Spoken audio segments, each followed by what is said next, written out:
पीने में नो फायदा, सिगरेट पीने में दो फायदा। कौन से फायदे हैं? या तो आदमी जिंदा रहेगा या तो मर जाएगा। जिंदा रहने से नो फायदा, मर जाने से दो फायदा। क्या बात करते हो? या तो जमीन में गाड़े जाओगे या तो जलाए जाओगे।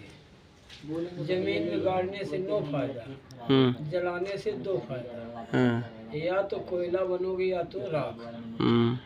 कोयला बनने से नो फायदा, राख बनने से दो फायदा।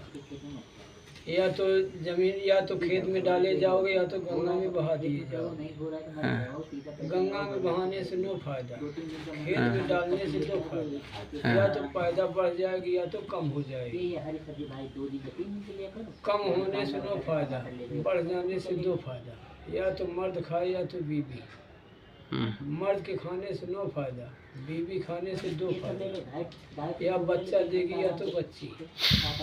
बच्ची होने से नो फायदा, बच्चा होने से दो फायदा। क्या बात? या तो बीड़ी पिएगा या तो सिगरेट। क्या बात?